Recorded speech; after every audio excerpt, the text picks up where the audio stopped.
You think fried chicken was just flour, salt, and a hot skillet? Think again. Black grandmothers perfected secret techniques and hidden marinades that transformed cheap cuts into legendary meals. These recipes were whispered between generations, but rarely written down. Here are 30 fried chicken secrets finally revealed.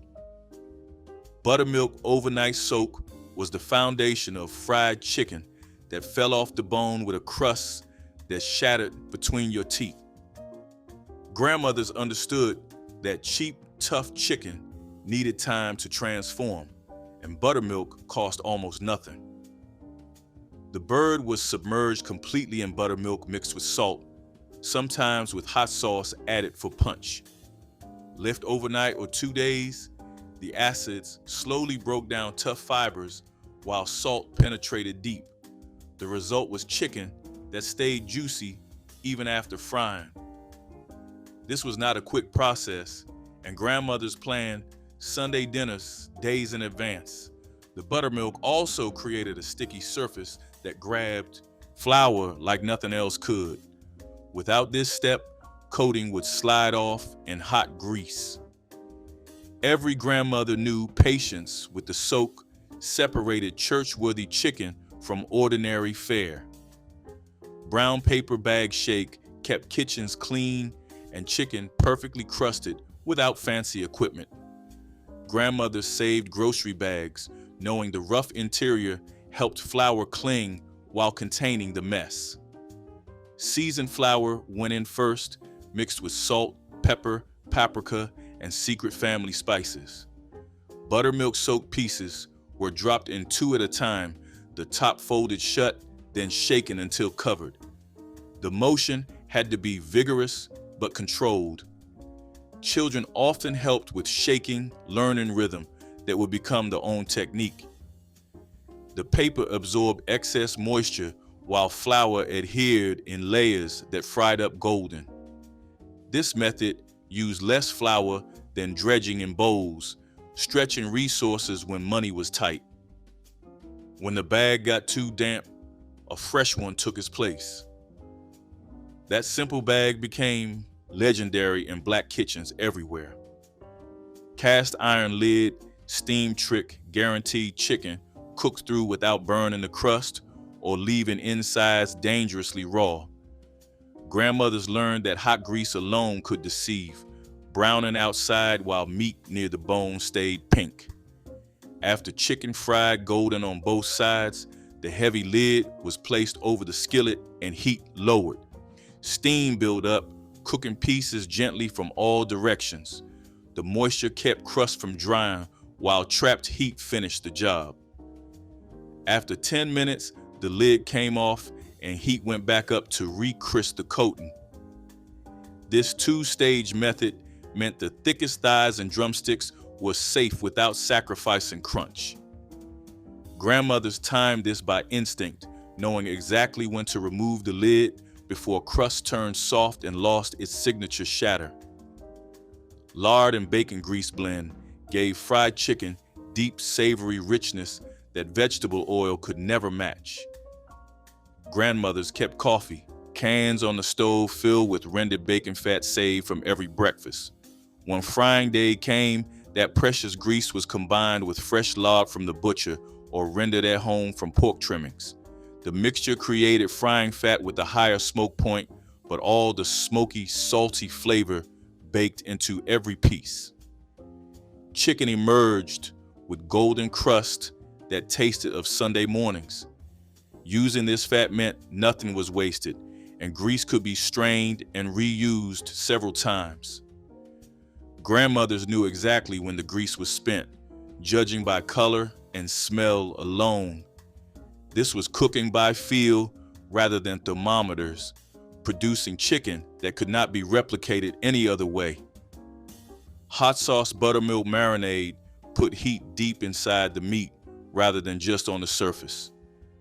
Grandmothers poured generous Louisiana-style hot sauce directly into the buttermilk soak, letting vinegar and pepper work alongside dairy acids.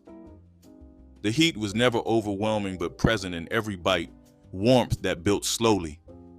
This marinade was popular at church picnics where chicken sat out for hours and needed flavor that held up cold. The hot sauce also helped preserve meat in days before reliable refrigeration. Grandmothers adjusted amounts based on who was eating, going lighter for children and heavier when men requested something with kick.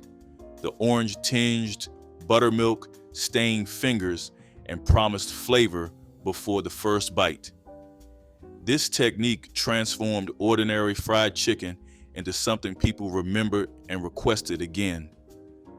Double dip coating method built crust thick enough to stay crispy even after sitting in a basket for hours. Grandmothers who sold chicken at church fundraisers knew thin coatings would turn soggy. After the first shake in seasoned flour, chicken went back into buttermilk and then into flour again. This double layer created tiny air pockets that fried extra crunchy while insulating meat from drying out. Some grandmothers did 3 dips for the thickest possible shell. Each layer had to dry slightly before the next, requiring patience and counter space lined with newspaper. The finished pieces looked almost battered rather than simply coated, with ridges and peaks that turned dark gold in hot grease. This was fried chicken meant to impress and last through long Sunday afternoons. Pickle juice, brine transformed cheap chicken into something tender and tangy without spending extra money. When pickles were gone, the jar of salty vinegary brine remained, and grandmothers knew exactly what to do with it. Chicken pieces were submerged in that green-tinged liquid overnight, sometimes mixed with water to stretch it further. Salt and vinegar worked together to break down tough fibers while infusing meat with subtle tanginess. This technique was popular in lean times when buttermilk was too expensive. The juice cost nothing since it would otherwise be poured down the drain. After brining, chicken was patted dry and coated as usual, but the flavor difference was unmistakable. The tanginess added brightness that cut through grease. Grandmothers who used this method guarded the secret carefully. Self-rising flour coating produced extra crispy chicken without separate leavening agents. Grandmothers discovered that baking powder already in self-rising flour created tiny bubbles when wet chicken hit hot grease. Those bubbles expanded and set quickly, forming a lighter, crunchier crust than plain flour could achieve. The coating puffed slightly as it fried, creating texture that shattered with a sound heard across the kitchen. This technique required less seasoning since self-rising flour already contained salt. The result was chicken that looked almost tempura-like in its delicate crunch. Grandmothers passed this secret quietly, warning that too much handling would deflate the flour. Chicken had to go from bag to skillet quickly before baking powder exhausted. This was chicken for those who valued crunch above all. Seasoned salt foundation was the building block of flavor when elaborate spice blends were unavailable or too expensive. Grandmothers relied on Lawry's or homemade versions, combining salt, paprika, garlic powder, and onion powder into one convenient ingredient. This single seasoning went into flour, onto raw chicken before dipping, and sometimes over-finished pieces still glistening from the fryer. Layered application meant flavor hit at every stage. Homemade seasoned salt allowed adjustments and personal touches like cayenne or dried herbs. Batches were mixed in large quantities and stored in repurposed jars. Children learned to shake the jar before measuring to redistribute settled spices. The convenience meant even busy weeknight dinners had properly flavored chicken. This approach produced consistent results families depended upon. Room temperature resting was the step most cooks skipped, but every grandmother knew was essential for chicken that cooked evenly, Cold chicken dropped into hot grease, shocked the fat and lowered temperature, causing coating to absorb oil rather than crisp properly. Grandmothers pulled chicken from the refrigerator at least an hour before frying, letting it warm slowly while flour coating set and dried on the surface. This rest allowed seasoning to penetrate deeper and buttermilk to fully absorb. The result was chicken that sizzled immediately upon hitting grease, forming a seal that kept juices inside. Without this step, even perfect technique could not save chicken cold at the center. This patience was the difference between good chicken and legendary chicken people still talk about. Cornmeal crunch coating added texture that flour alone could never achieve. Grandmothers mixed fine yellow cornmeal into seasoned flour, usually 1 part cornmeal to 3 parts flour, creating a coating with grit and character. The cornmeal fried up harder than flour, producing a shell that audibly cracked when you bit through. This technique was popular in rural areas where cornmeal was cheaper than wheat flour. The coating held up better when chicken sat waiting to be served, staying crisp long after plain flour coatings turned soft. Some grandmothers added a pinch of sugar to the mix, which caramelized in hot grease and deepened the golden color. The result was chicken with a rustic, almost gritty texture that felt substantial and satisfying in ways smooth coatings never matched. Garlic powder layering built flavor from the inside out rather than just sprinkling seasoning on the surface. Grandmothers rubbed garlic powder directly onto the raw chicken before the buttermilk soaked, then added more to the flour coating. This double application meant garlic flavor penetrated the meat while also seasoning the crust. Fresh garlic would burn in hot grease, but the powder withstood frying temperatures and bloomed into something rich and savory. The technique worked because garlic's oils needed time to penetrate, and the overnight soak gave them that time. Children grew up associating the smell of garlic-scented flour with Sunday afternoons. The layered approach meant no single bite lacked seasoning, solving the problem of bland chicken hidden under flavorful coating.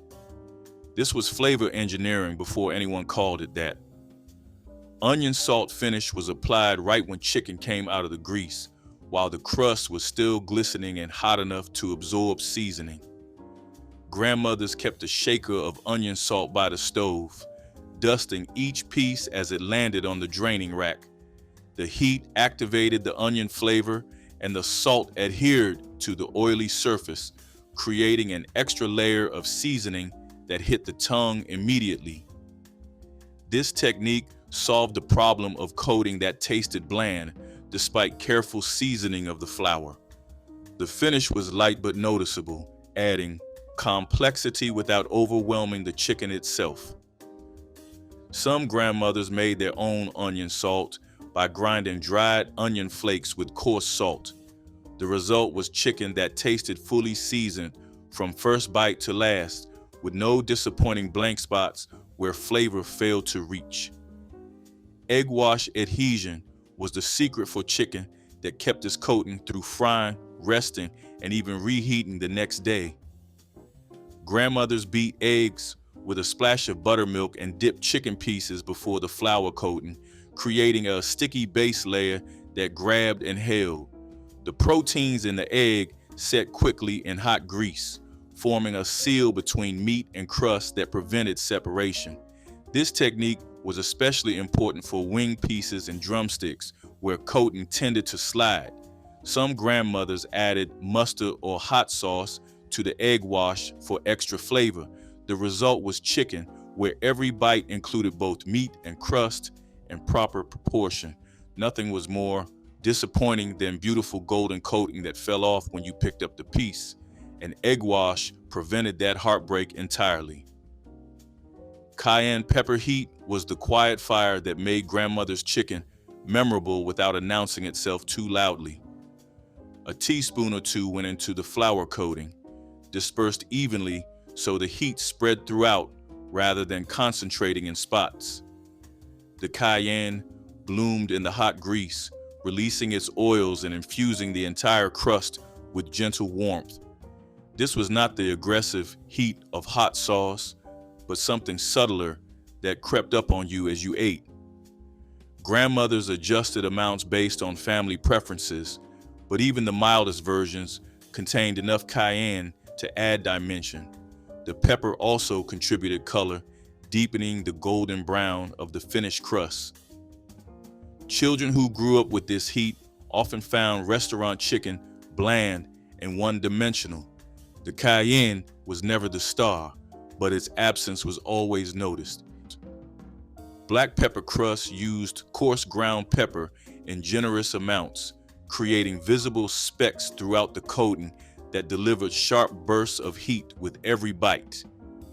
Grandmothers preferred freshly cracked pepper when they could get it, knowing the oils in pre-ground pepper faded quickly. The pepper was mixed into flour in quantities that would seem excessive to timid cooks, but grandmothers understood frying mellowed spices and required bold seasoning. The coarse grind meant some pieces carried more pepper than others, creating variety within each batch. This rustic approach produced chicken with character and surprise, never boring or predictable.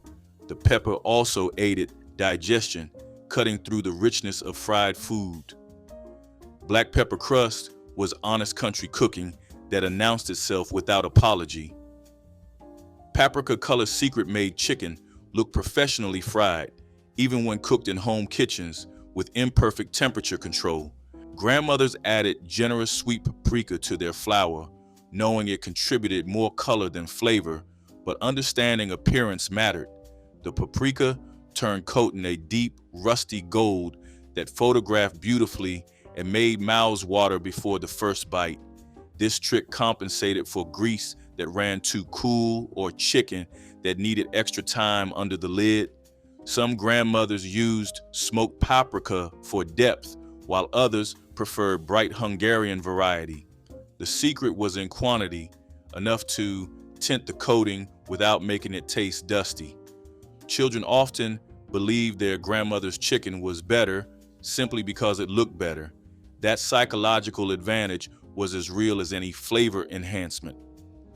Crisco shortening fry produced chicken with a cleaner taste than lard, appealing to families who wanted traditional texture without heavy pork flavor.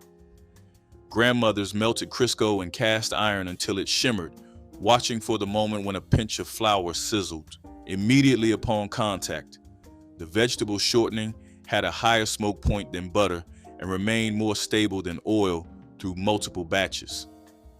Chicken fried in Crisco emerged with a lighter color and neutral taste that let the seasoning shine through. This was especially popular for families who kept kosher-style kitchens or simply preferred less richness. The shortening could be strained and reused several times, making it economical despite its modern convenience. Crisco also created less smoke than animal fats, keeping kitchens cleaner during long frying sessions. Chicken back and neck pieces were the cook's reward, eaten standing at the stove while the pretty pieces went to the table. Grandmothers bought whole chickens and cut them up at home, saving these bony sections that butchers often threw away. The backs and necks fried up crunchy with small pockets of meat that required picking, making them unsuitable for formal serving, but perfect for kitchen snacking. These pieces also tested the grease temperature and seasoning before committing expensive thighs and breasts. Children learned to hover nearby, hoping for a taste before everything was plated. The bones added flavor to the drippings, which grandmothers saved for gravy. Nothing was wasted, and the cook who did all the work deserved something for herself. These humble pieces carried more flavor per ounce than any breast meat ever could. Grease temperature testing separated confident cooks from those who ruined batch after batch with burn coating or raw centers. Grandmothers without thermometers learned to read the grease by watching and listening. A wooden spoon dipped into hot fat should produce immediate tiny bubbles around the submerged portion. A pinch of flour dropped in should sizzle and brown within seconds without burning. The surface should shimmer with heat waves, but not smoke. Chicken dropped into properly heated grease sang with steady sizzle, while too cool oil gurgled quietly and too hot oil roared and spattered. This knowledge came through failure and practice, through chickens that disappointed and lessons remembered. The skill was more reliable than any thermometer because it engaged all senses and responded to real conditions. Vinegar splash tenderizer was the quick fix when there was no time for overnight soaking, but tough chicken still needed help. Grandmothers splashed apple cider or white vinegar directly onto chicken pieces an hour before frying, letting acid work fast to break down muscle fibers. The vinegar evaporated during frying, leaving tender meat without sour taste. This technique saved many a rushed Sunday dinner when the preacher announced he was coming and chicken was still frozen. The acidity also helped flour coating adhere better than it would to plain wet chicken. Some grandmothers combined vinegar with salt and sugar, creating a quick brine that penetrated faster than buttermilk. This was emergency technique passed between women who understood that good chicken was always necessary. Sugar in the flour was the secret ingredient that made fried chicken crust turn that perfect shade of deep golden brown. Grandmothers added a tablespoon or two of white sugar to seasoned flour, knowing it would caramelize in hot grease and create color that plain flour could never achieve. The sugar also balanced salt and spices, rounding out flavors that might otherwise taste harsh. Children never knew why grandmother's chicken looked more beautiful than anyone else's, and the secret stayed hidden. The sweetness was not detectable in the finished product, transformed entirely into color and subtle depth. This trick worked especially well when frying at lower temperatures where plain flour might stay pale. The sugar ensured every piece emerged, looking like it belonged in a photograph, golden and inviting. Mustard rub base created a flavor foundation that buttermilk alone could not provide. Grandmothers spread yellow mustard directly onto raw chicken pieces before the soak, using it like a seasoning paste that penetrated deep into the meat. The mustard's vinegar tenderized, while its spices added complexity that emerged subtly in the finished chicken. This technique was common in the Carolinas, where mustard-based sauces dominated barbecue culture and crossed into fried chicken traditions. The mustard helped buttermilk adhere and created an extra sticky layer for flour coating. The finished chicken carried no obvious mustard taste, just depth and tang that people noticed without identifying. This was the kind of secret grandmothers shared only with favorite daughters-in-law, ensuring the technique stayed within trusted family lines. Celery salt accent added an unexpected savory note that elevated fried chicken from simple to sophisticated. Grandmothers who used this seasoning understood that celery salt contributed umami depth without announcing its presence. A teaspoon or two went into the flour coating, mixing with other spices to create complexity tasters could not identify. The celery flavor was subtle, more of a background note that made chicken taste fuller and more satisfying. This technique was popular among grandmothers who had worked in restaurants or learned from professional cooks. The salt component meant less regular salt was needed, and the celery seed added tiny bursts of herbal flavor throughout the crust. Children grew up loving this chicken without knowing what made it special, and that mystery was part of the magic grandmothers cultivated. Draining on brown paper kept fried chicken crispy by wicking away excess grease faster than paper towels or wire racks. Grandmothers saved brown grocery bags and cut them flat, laying pieces of fresh fried chicken directly on the unprinted side. The paper absorbed oil immediately, pulling it away from the crust before it could soften the coating. This technique was superior to paper towels, which sometimes stuck to the chicken and left white fibers behind. The brown paper also kept chicken warmer than wire racks, which allowed air circulation that cooled pieces too quickly. After draining for a minute or two, the chicken was transferred to a serving platter where it stayed crisp for the journey to the table. This simple step made the difference between chicken that shattered and chicken that turned limp before anyone could take a bite. Crowding prevention method ensured every piece fried properly by giving each one space to cook in peace. Grandmothers never put more than 4 or 5 pieces in even the largest skillet, understanding that crowded chicken steamed rather than fried. The grease temperature dropped when too much cold chicken entered at once, turning crispy coating dreams into soggy disappointments. Pieces needed room for oil to circulate around, them cooking evenly on all surfaces. This patience was difficult when hungry families waited, but grandmothers held firm. Better to fry in batches and serve hot than to rush and serve mediocre chicken. The space between pieces also prevented coatings from sticking together and tearing when separated. This discipline separated great fried chicken cooks from those who produced acceptable but forgettable results.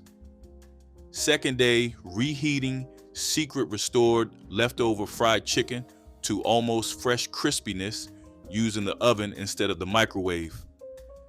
Grandmothers knew that microwave chicken turned rubbery, the crust softening into something unrecognizable. Instead, cold chicken was placed on a wire rack over a baking sheet and heated in a hot oven until coating crisped again. The wire rack was essential, allowing air to circulate underneath and prevent the bottom from getting soggy. Some grandmothers brushed pieces lightly with melted butter before reheating, which helped crust re-crisp. The chicken emerged almost as good as fresh, with crust that crackled and meat that stayed juicy. This technique meant Sunday's chicken could become Monday's lunch without shame, extending the value of weekend effort into another delicious meal. Wingtip removal trick made wings easier to eat and prevented the burnt, bitter taste from overcooked tips. Grandmothers snipped off the pointed tips before frying, knowing these thin sections cooked much faster than meatier parts and often charred before the rest was done. The removed tips went into the stock pot for broth rather than being wasted. What remained was a wing that cooked evenly with crispy coating throughout and no burnt bits to avoid. This small preparation step showed attention to detail that separated excellent fried chicken from adequate versions. The wings also looked neater without raggedy tips, presenting better on platters at church functions and family gatherings. Children learned to watch for this detail, recognizing grandmother's wings by their trimmed appearance before even tasting them. Honey drizzle finish added sweetness that transformed fried chicken into something approaching dessert while remaining a main course. Grandmothers drizzled warm honey over hot chicken just before serving, letting it seep into the crust crevices and create sticky, sweet spots throughout. The combination of salty, peppery coating with honey's floral sweetness created contrast that made taste buds sing. This technique was popular for special occasions when ordinary fried chicken needed elevation. The honey had to be warm enough to flow easily, but not so hot that it thinned too much. Some grandmothers added hot sauce to the honey, creating a sweet heat glaze that became signature to their kitchens. Children often requested honey chicken specifically, knowing it meant celebration. The sticky fingers were worth every bit of extra napkin work.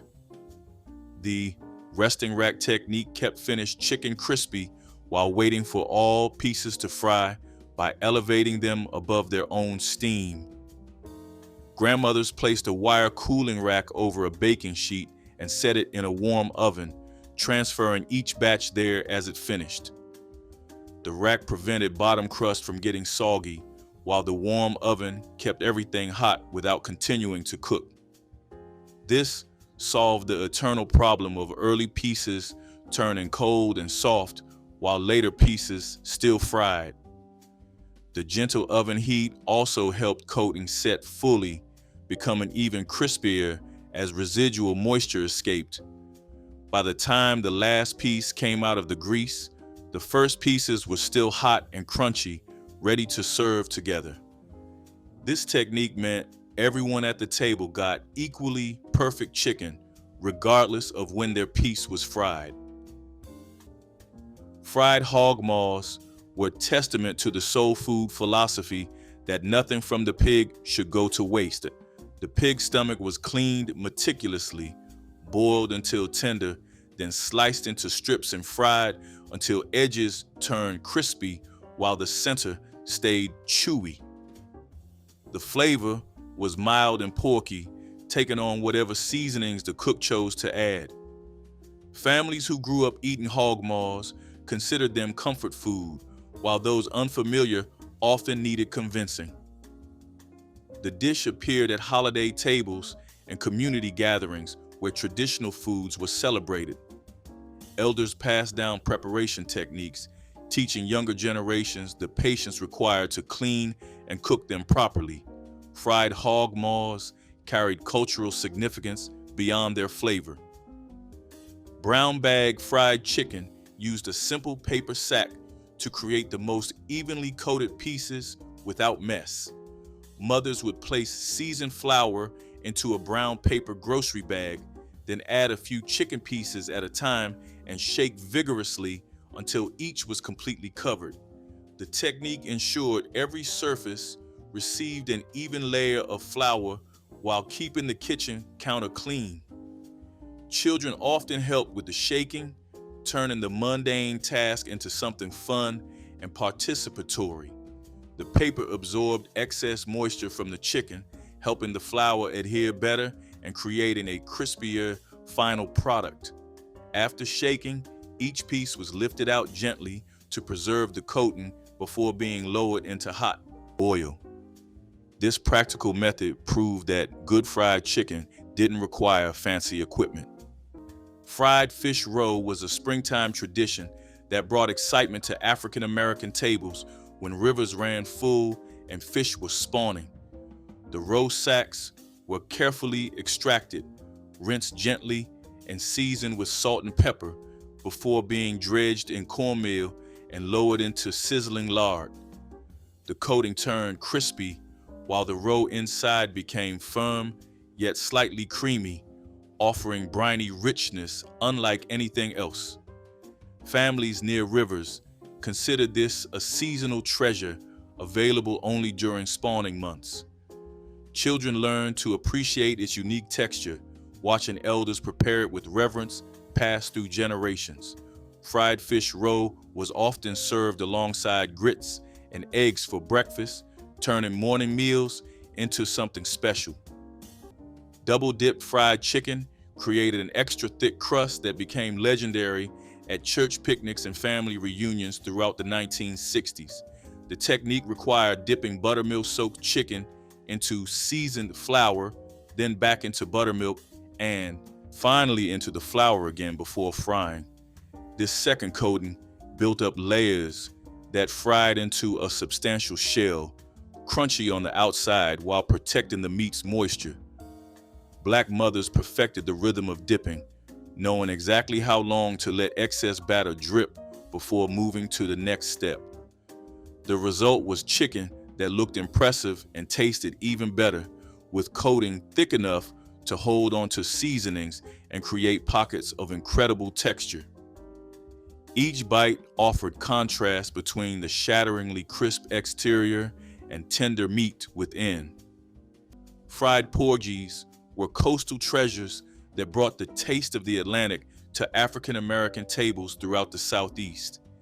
These small, bony fish were cleaned whole, scored along the sides, seasoned generously, then dredged in cornmeal and fried until skin turned crispy while flesh stayed moist and sweet. Eating them required skill, picking around tiny bones, but those who grew up with porgies considered the effort worthwhile. Families near the coast caught them fresh, while inland communities bought from vendors traveling through neighborhoods. Fried porgies were Friday night suppers, fish fry centerpieces, and weeknight meals when budgets were tight. The entire fish was edible for those willing to crunch through crispy fins and tails. Paprika dusted fried chicken carried a beautiful reddish golden color that made every piece look as good as it tasted. Beyond appearance, paprika added a subtle sweetness and earthy warmth that balanced the salt and pepper in the coating. Black mothers in the 1960s understood that eating began with the eyes, and paprika-dusted chicken looked more appetizing than plain golden pieces. The spice was mixed directly into the seasoned flour, ensuring even distribution across every coated surface. When fried, the paprika deepened in color, creating that distinctive reddish hue associated with soul food fried chicken. Some cooks used sweet paprika, while others preferred smoked varieties for additional depth.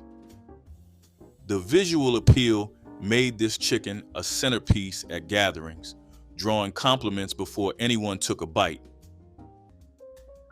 Fried fish heads utilized parts that others threw away, transforming waste into protein-rich meals through skillful preparation. When Black families caught or bought fish, nothing edible was discarded. Heads were cleaned, seasoned, and fried until crispy. The cheeks contained tender, sweet meat prized by those who knew to look for it. Eyes and bits of flesh around the skull provided precious protein during times when every calorie mattered.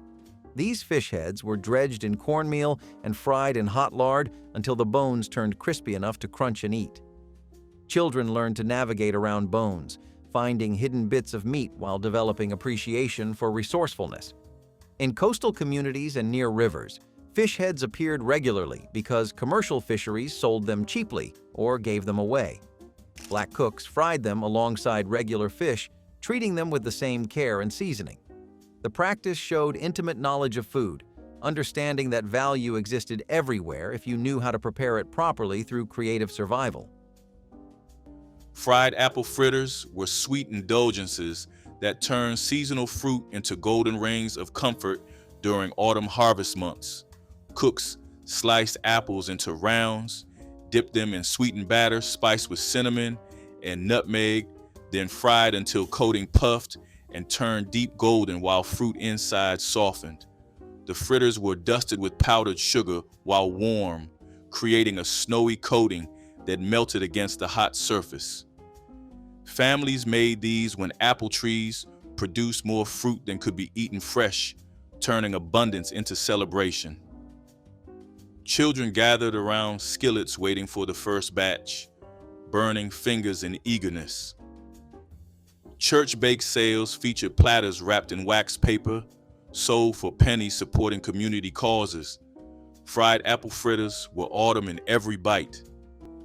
Bacon grease fried chicken incorporated the rendered fat saved from breakfast cooking, adding smoky depth to every golden piece. Black households kept containers of bacon drippings near the stove, understanding that this precious fat was too valuable to discard.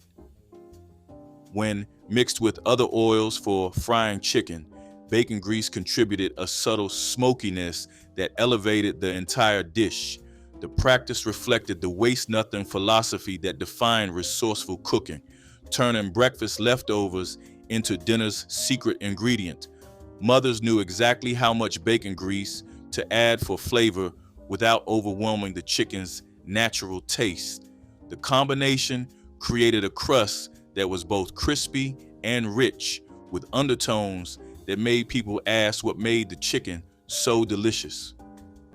Pan-fried gizzards were the kind of meal that proved patience was as important as any spice. Tough and chewy at first, these scraps of poultry were transformed through slow cleaning, seasoning, and frying into golden bites of pride. A bowl of seasoned flour, a splash of buttermilk, and a hot cast-iron skillet were all it took to turn what most people ignored into something worth gathering for. The gizzards hissed in oil until they were crisp on the outside and tender within, each one carrying the smoky taste of hard work and heart. Families would pile them high on paper towels, watching the steam rise like a promise that dinner was ready. Every batch felt earned, every crunch a reminder that flavor came from care, not wealth. Children gnawed at the edges, soaking the last bits in hot sauce, while elders nodded in approval. Pan-fried gizzards were food that spoke of resourcefulness, a celebration of making something special from nothing. They filled kitchens with the sound of sizzling survival, the scent of seasoning that lingered long after the plates were empty. In every bite was proof that thrift could taste like triumph. Fried sweet potato pies were portable treasures that turned holiday flavors into handheld treats perfect for church socials. Cooks prepared spiced sweet potato filling, tucked it inside rounds of homemade dough, then sealed the edges before lowering them into hot oil. The crust fried golden and flaky while filling stayed warm and creamy, creating packages of comfort eaten without plates or forks. These hand pies appeared at revivals, picnics, and homecomings where food needed to travel well. The filling used beloved spices, including cinnamon, nutmeg, and vanilla that perfumed the air. Children loved these because they could eat while playing without returning to the table. Fried sweet potato pies was celebration food made practical, bringing holiday warmth to everyday occasions. Smothered fried chicken transformed crispy pieces into tender, gravy-covered comfort that stretched meals further and satisfied completely. After frying chicken to golden perfection, mothers would remove most of the oil, leaving the brown bits and enough fat to make gravy. Flour was whisked in until it formed a paste, then milk or water was added slowly while stirring constantly. The chicken was returned to the skillet and covered, simmering in the thick gravy until the meat practically fell from the bone. The crispy coating softened and absorbed the savory sauce, creating textures and flavors that contrasted beautifully. This technique turned a single chicken into enough food for large families, with the gravy spooned over rice or biscuits to make everyone full. Smothered fried chicken represented resourcefulness at its finest.